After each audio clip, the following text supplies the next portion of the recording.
Everybody in the MMA community right now has been calling Dricus awkward. And I think this is a bit of a cop-out because Dricus is clearly doing some very technical, intelligent things in the cage that's getting him these consistent wins. Now, I'm going to break down what makes Dricus so good and essentially explain Dricus's style and why it works so well. The first thing that Dricus Du Plessis does so well is he dictates the pace of the fight. He makes sure he's the one going forward, he's controlling the wrestling exchanges, and he's controlling the striking exchanges. Now, he does this in a few ways. Firstly, he always punches in combination. You'll very rarely see Dricus throw one strike at a time, unless it's a jab. So Dricus's style sort of depends on throwing a right hand left hook or a left straight right hook. And now the hooks that he throws are somewhat in between a hook and an overhand. And he almost comes over the guard and he hits you from sort of unpredictable angles. But the straight shots and the jabs, they're pretty technical and they just come straight down the pipe.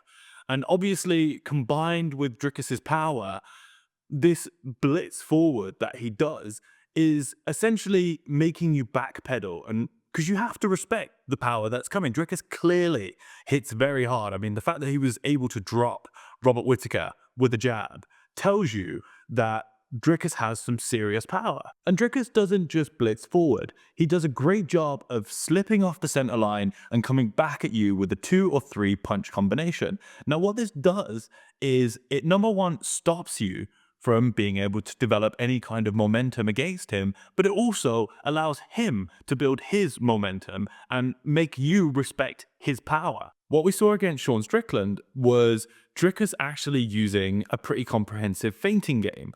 So what makes Dricus's feints different from that of Strickland or Adesanya is Strickland will blitz in with huge shots with loads of power to get you to respect the strikes, because if you don't respect the strikes, you won't respect the feint.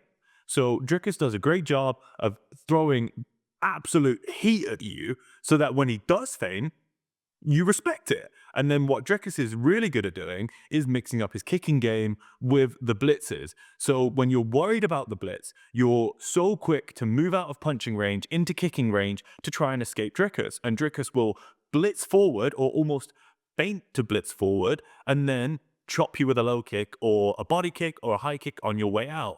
Now what this is doing is he's building momentum. He's making you worry about multiple different attacks. He's coming at you with punches, kicks to the leg, kicks to the body, and kicks to the head. And essentially, you're losing round after round after round because you hit him and it doesn't hurt him. He's slipping off and defending your strikes and coming back at you, and you're constantly backpedaling, worried about what Dricus is doing to you, not what you're doing to Dricus. I think while people have criticized Dricus Du Plessis for his lack of defensiveness, I actually think he's relatively defensively responsible, at least when he's in his stance and he's not rushing forward. So one thing that Dricus likes to do is he'll chop you with a low kick when you try and come in on him with a combination, which is kind of ill-advised, but he does such a good job of keeping his hands up and he's got such big arms that he essentially is able to take almost all of the shots on his guard. The intercepting low kick almost stops the momentum or flow of the combination that you're putting on Driccus. When you combine the overwhelming pressure that Driccus is putting on you, because there's this sort of fairy tale opening of being able to counter Driccus and knock him out, everybody's headhunting.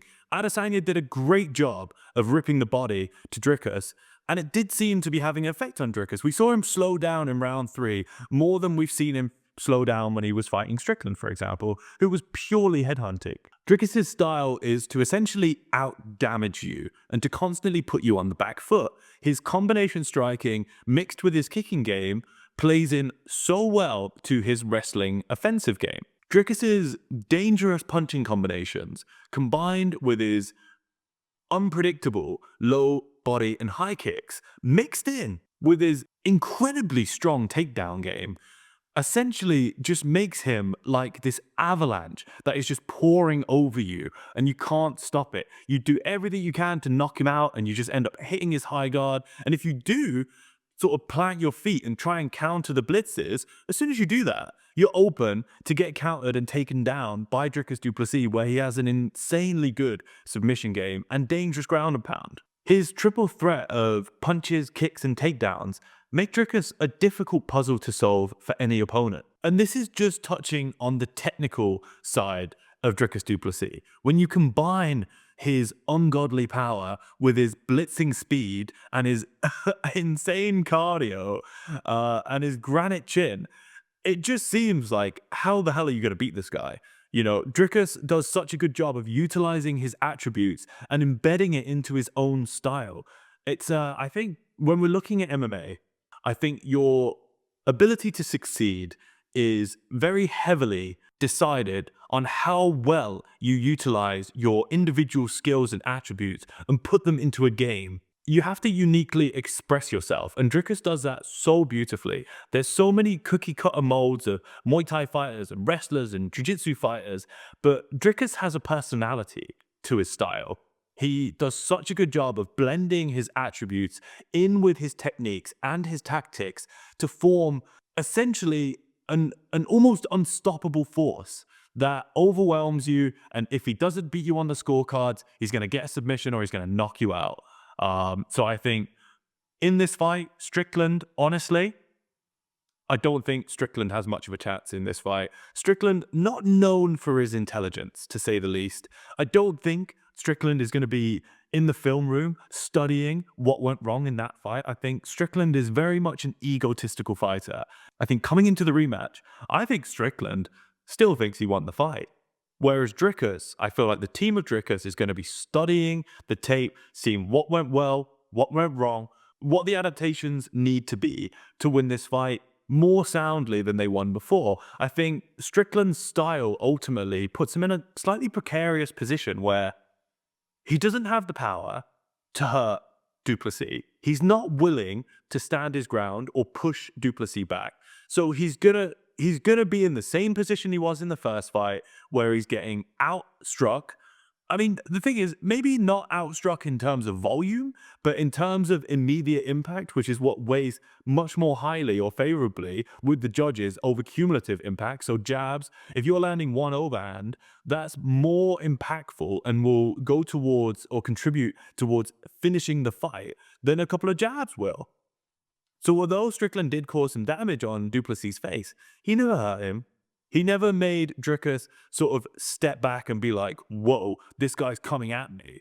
So I think ultimately the sort of one trick Strickland isn't going to be able to mix up the game or provide enough of a threat to back up Du Plessis and to build any kind of momentum. You know, if Strickland comes out there and just boxes, Du Plessis is an accomplished mixed martial artist. He uses the full spectrum of mixed martial arts to get his wins. He's not just a boxer, he's not just a kicker, he's not just a wrestler, and he's not just a BJJ fighter. He does everything, and he does it all well enough that each thing feeds into the other. His boxing sets up his kicks set up his takedowns set up his boxing. Everything works together to form Driccus' style. So my prediction for this fight with Dricus Du Plessis and Sean Strickland, I'm going to go with Dricus Du Plessis, and I think he wins a decision, and I think it's 49-48. I think he wins probably 3 or 4 rounds, maybe drops the first round.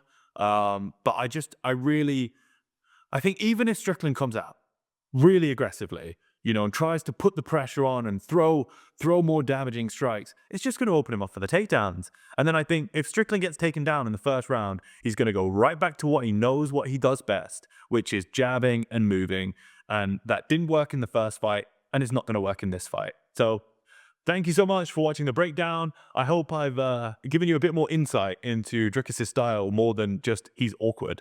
So yeah, tune in for the next breakdown. I'm gonna get some more videos out for you, Donnies. Peace.